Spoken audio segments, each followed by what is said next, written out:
All right, it's Sunday. Let's see if I can keep producing these videos every week on Sunday. So far, so good. And this week we are talking about the magic practiced without the Enochian system. A number of people have contacted me concerned about Enochian. They would like to do the, Golden Dawn magic the way it's introduced in the Kabbalah Magic Book. But the Kabbalah Magic Book does introduce the Golden Dawn system as though it's preparing you to use the Enochian system of magic. And, well, for people in the Golden Dawn, the Enochian system was considered the capstone of the magical system. And even if you don't plan on using Enochian magic, it's still very useful to study it the way it's laid out in the Kabbalah Magic Book. Okay, and I'll tell you why in just a bit. It's very useful, even if you're not going to use it. But the Enochian system has a somewhat sinister reputation for a couple of reasons. One of those reasons is the apocryphal book of Enoch, and supposedly the Enochian spirits that you contact with the Enochian system of magic are the same spirits as the angels mentioned in the book of Enoch, who sort of fell from heaven and then fell to or descended from heaven and became corrupted and then had children with human women, and those children were monsters or giants or overly prideful, overpowered human beings who caused a lot of trouble on the planet. And supposedly the God had to introduce the flood to wipe them out, along with most of humanity. That's one of the reasons Enochian has a sinister reputation. Okay, another reason why is, I think, more legitimate, and that is that when you work with Enochian magic, it tends to stir up trouble. Okay, it's mainly because any type of magic that you use to try to get some result in your life, it's going to get you to engage with the karma that you have that's pretty much associated with the thing that you're going for, the thing that you're trying to get. And if you're not clear enough to manifest your heart's desire, what you end up manifesting is a lot of trouble that's centered around your heart's desire. Yeah. So if you're doing a ritual that involves wealth, a lot of the karmic issues you have about wealth will come up. Okay, and of course, some of the issues in regard to wealth are poverty. So if you have some harsh lessons to learn in regard to getting wealthy, the Enochian system is going to speed up the speed at which you learn those lessons. Okay, so, and Enochian magic can be somewhat unforgiving in that way. It's going to hit you over the head with a harsh lesson, whether you like it or not. All right. Now, if you work magic that is Kabbalistic, working with Kabbalistic spirits and Kabbalistic archangels and angels, the archangels and angels tend to be much kinder. They're not going to give you much more than you can handle. All right. So working with Kabbalah can be much more gentle and give you.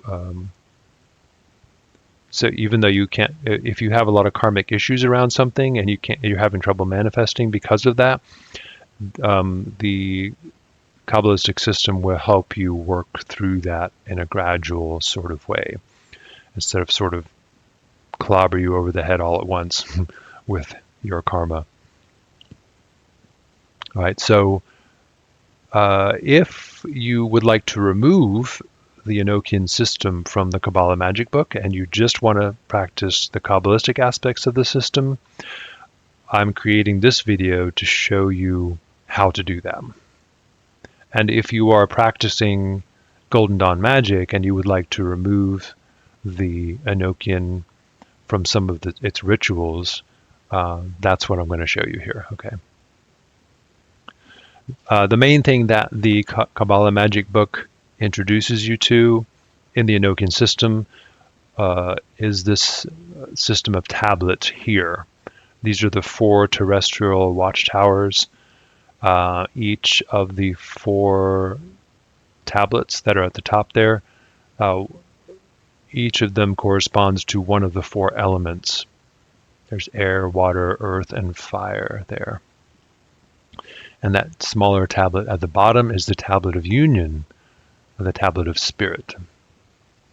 Okay, and so as you go through the grade system in the Kabbalah Magic book, let's say if you're in the Earth grade, you're going to have a project in the Earth grade where you create one of these Earth tablets. You reproduce it in black and white only, and you begin to introduce yourself to these Enochian tablets. Okay, so the first thing to do if you want to remove Enochian from that Golden Dawn system of initiation, you simply go through the elemental grades and remove the projects that require you to create these tablets. Okay, and there's also a grade called the portal grade, that requires you to create the tablet of spirit. Okay, which is that tablet at the bottom, the tablet of union. You would also remove that project from the grade work. Also in the portal grade, there is an assignment that has you working with a bunch of squares, and those squares look sort of like this. All right, so and the letters are removed, and you are supposed to plug in the correspondences of the zodiac, the planets, and the elements into these various squares. Okay, and that's done in the portal grade. It's a very powerful exercise, and it's the reason why the Enochian system was considered the capstone of the Golden Dawn system. It's because it puts together all of the work that you've done in the elemental grades and unifies it into one system. Okay, let's say if you view the 4 elements as the sides of an Egyptian pyramid. Okay, there's 4 visible sides of an Egyptian pyramid. Each one of those sides is one of the 4 elements: air, earth, fire, water. Okay, spirit would be the capstone of the pyramid. Then, okay, the capstone of the pyramid would be the secret 5th element, or the essence of all the elements, which is spirit. The way that the Enochian system put that together in this schema right here was that the divine names in that Exarep, Hekoma, Nanuta, Bitom, those were distributed in that sort of white cross, that negative space between all of the 4 elements there.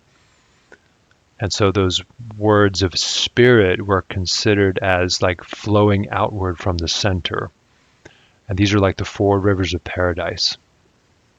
Okay, if you're familiar with Genesis and the Old Testament. Okay, so this is also a glyph of the heavenly Jerusalem. Okay, which is sort of like a city plan built on according to paradise, with 4 rivers flowing out from the center. Okay, and so you can see that in the portal grade, you're putting all of the correspondences that you've learned into some kind of unified system, which is the Golden Dawn system of elemental tablets. Okay, the Enochian system. Very useful exercise to do. It does amazing things to your mind, even if you don't plan on using the Enochian system.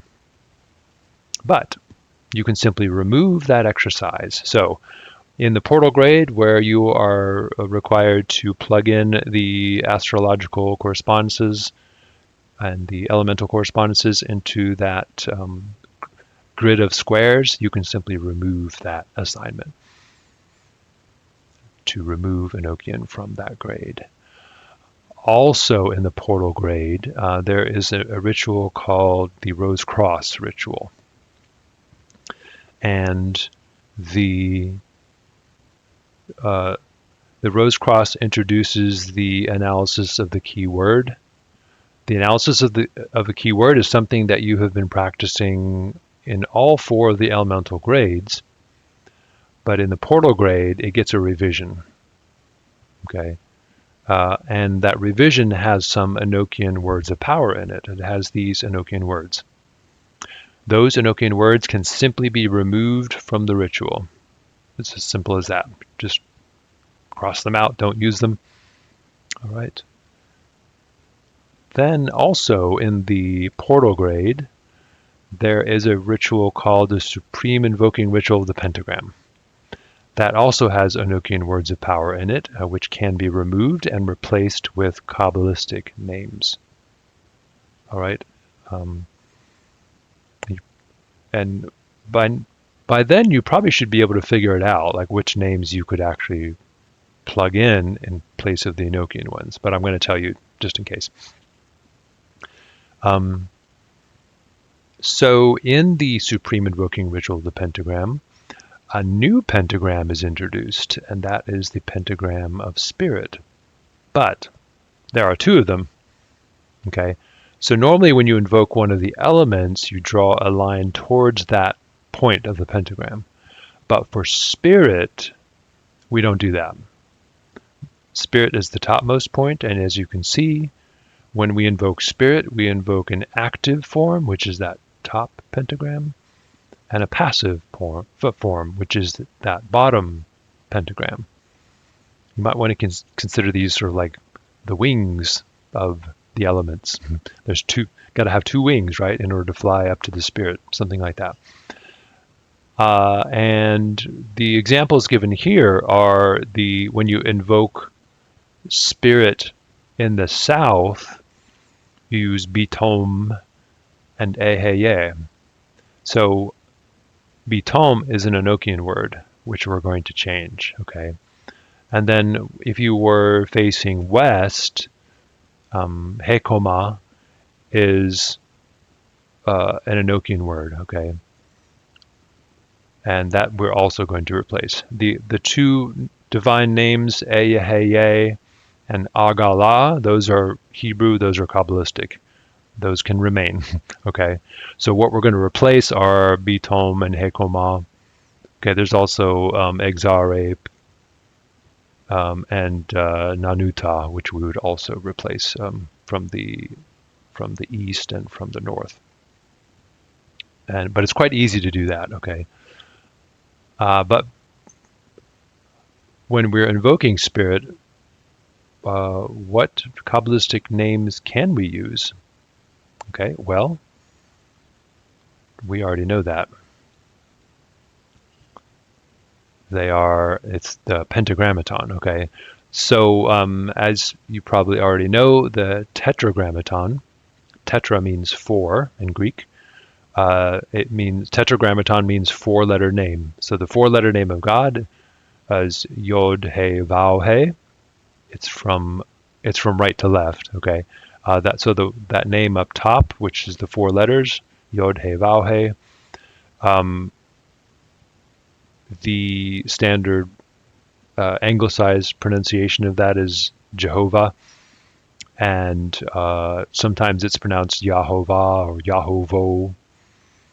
The original pronunciation of that has supposedly been lost, and it was a secret. In other words, no human, except for the high priest of the Hebrews, was permitted to speak the name of God. There's a rumor that the actual pronunciation of that is Yao, which is actually feasible. Okay, so we don't really know what the original pronunciation was. Now, when the Hebrews were wandering through the desert with the tabernacle, hopefully you've read the Old Testament, those were very harsh times, and the Old Testament is a harsh book with harsh laws and harsh penalties and people being stoned to death and lots of rules, and it's kind of odd. The New Testament comes along and it's all about love and forgiveness and redemption. Very different. And so during the Renaissance times in Italy, during the Italian Renaissance, the Hermetic magicians who were practicing then were using Kabbalah, and they discovered that, oh, the name Jesus in Hebrew is Yeshua. That is the Tetragrammaton with one extra letter added to it. And so that name you see down at the bottom there, from right to left, is Yud He Shin Vau He, Yeshua, which is anglicized as Jesus, okay, or Joshua, actually, also. And so the rationale was that, well, if you just have the four elements, that's the external nature of God, which can be very harsh. It's like you're out in the cold and you're being sort of beaten up by the four elements. You're just kind of out in the external world and you don't know what's going on. And supposedly with the New Testament, Jesus comes along and redeems all of that. He redeems the four elements. And so spirit descends into matter. So, God becomes man. And so we have that symbolized by the letter Shin, representing spirit, descending down into the midst of the Tetragrammaton, which creates the Pentagrammaton. And the Golden Dawn used that as well. Remember, we're not using kosher Kabbalah here. We're using the Kabbalah that was used by Renaissance magicians. Okay, so it's sort of a Christianized Kabbalah as well. Okay, and the Inner Order of the Golden Dawn is largely Christian in symbolism. Okay, mainly because of that redemptive power that unifies and redeems the four elements. Okay, and that's why, as you can see now, once you are done with the four elemental grades, you enter another grade that puts them all together with that capstone of the Enochian system. Okay. But you don't need the Enochian system to do that. You have Yeshua, the Pentagrammaton, that sort of does that.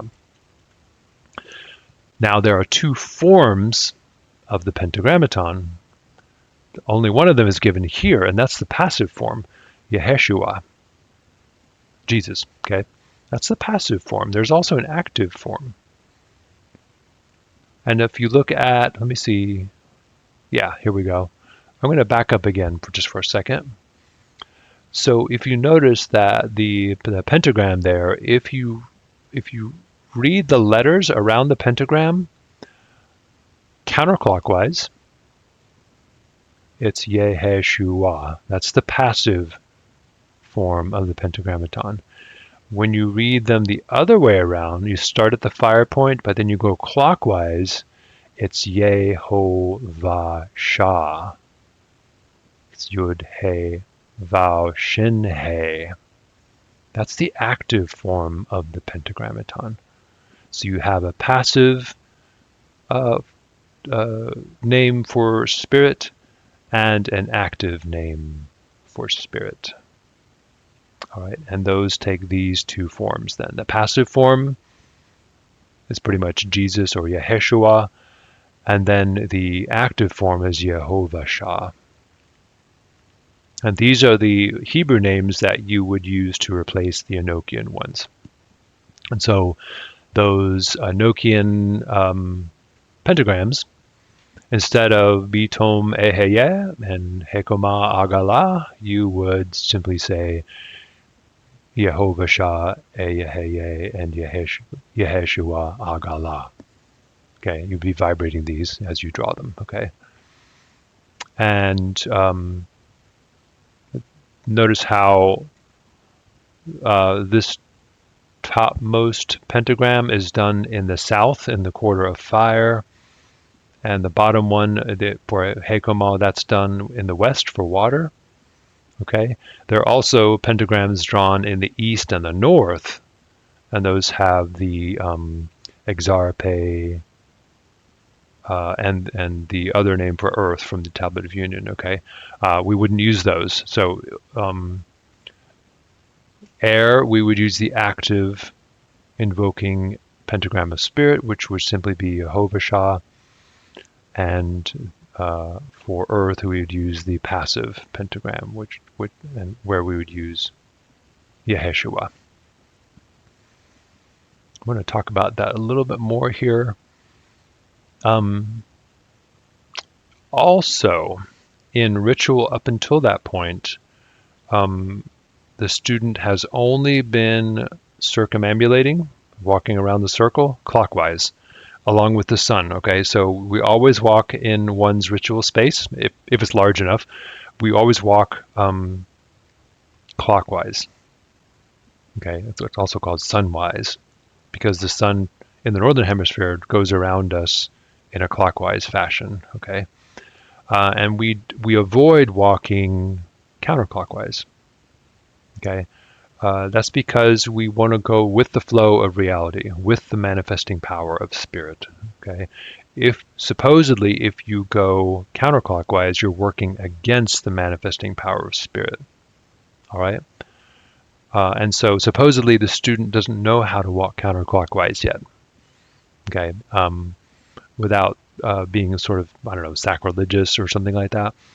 But the thing is, though, when you walk counterclockwise, it's also called widdershins, you're going against the sun, but what you really should be visualizing there is that you're simply dissolving that momentum of the clockwise force that you've been building up for a particular ritual. Okay, so you're not really trying to create a counterclockwise vortex. You're simply dissolving whatever vortex you created that was clockwise for that particular ritual. Okay, so once you reach the grades of adeptship, then you can start, supposedly you know how to circumambulate counterclockwise simply as a means of dissolving a force that you've already invoked. So now, the reason I'm saying this is because when you draw something, when you draw a circle that is clockwise, it's Yehovah Shah, which is the active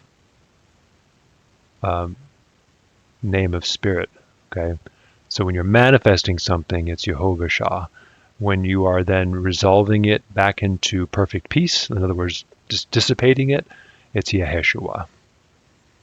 Okay, so Yehovah Shah is more active, and you can see that. Let me see here.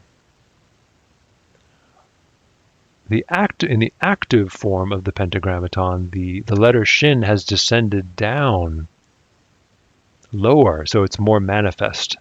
It's between the level of Yetzirah and the level of Asiya. It's between the element of air and the element of earth. Okay, very close to physical manifestation. So it's kind of sticking out, poking the world, okay, or causing trouble or stirring things up in the world, okay. And when you use the passive name, it retreats back up into unmanifestation, or partially into unmanifestation. It goes back up into the midst of the divine name. Okay, that's kind of how to look at it. So Yehovah Shah is the active form of spirit invocation, and Yeshua is the passive form. Okay, and so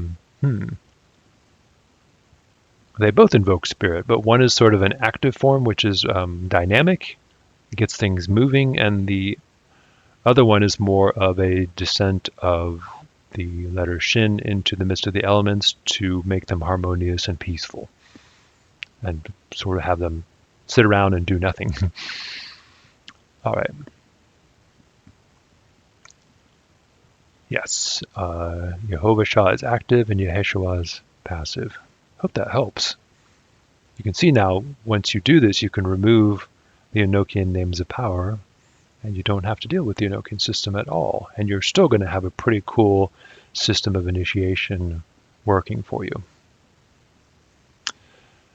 Once you reach adeptship, you might also want to invoke the zodiacal forces, the forces of the zodiac. For instance, Gemini or Aries, Sagittarius, Pisces. Okay, each of the signs of the zodiac is elemental in nature. For instance, Gemini is air, Aries is fire, Pisces is water. Okay, and also in the Golden Dawn, when you invoke the zodiacal forces, there are some Enochian names of power. You don't need to use those Enochian names. Okay, so here's an example here. So if you want to invoke the zodiacal force of Sagittarius, you would use the Enochian name Aresal. And then you would use the permutation of the Tetragrammaton, Vau Yud He He. That's simply the Tetragrammaton shuffled. The Tetragrammaton takes 12 different forms. There's 12 different permutations of the Tetragrammaton, and there's one permutation of the Tetragrammaton per each sign of the zodiac, or per each of the 12 tribes of Israel. Okay. So when we want to invoke one of the zodiacal signs, we need to come up with a Kabbalistic word of power to use in place of that Enochian name that is standardly given in the Golden Dawn. That should be pretty obvious what that is, because all you need is the divine name that governs the element. In this case, Sagittarius is a fire sign, so all you need to use is the divine name that governs fire. So you'd use Yahovah Tsabaoth, which you use in the fire grade. Okay, and you would still use that same permutation of the Tetragrammaton. Okay, and with that being said, this is kind of a bonus here. You don't necessarily need to use the pentagram to invoke a zodiacal power like Sagittarius. You could also use the hexagram, because each of the signs of the zodiac is ruled by one of the planets. All right, so the Sagittarius is ruled by Jupiter, so you could use a Jupiter hexagram also to invoke Sagittarius. And you would use the flashing colors of Sagittarius, which I'm not going to go into, okay? But once again, once you've been through the entire Outer Order curriculum, you've got everything you need. You've been through all the different colors, so you know what colors to use, you know what sigils to use. And the only thing I've done in this particular video is to help you remove any of the Enochian aspects of the system, so that you can practice, if you want, a purely Kabbalistic system of magic. All right. And one more thing. So bonus number 2. What you might notice is that once you are done with the Golden Dawn system, you have a means to invoke each of the planetary powers and all of the spirits associated with each of the planets. But what about above the planets on the Tree of Life? Like above Saturn, you also have Chokmah and Kether. Okay, Saturn corresponds to Bina, but then beyond that we have Chokmah, which is the wheel of the zodiac, and then we have the Kether itself, which is the crown of creation, or the prima mobile, which is sort of pure spirit, right? Well, you can use the hexagram also to invoke both Chokmah and Kether.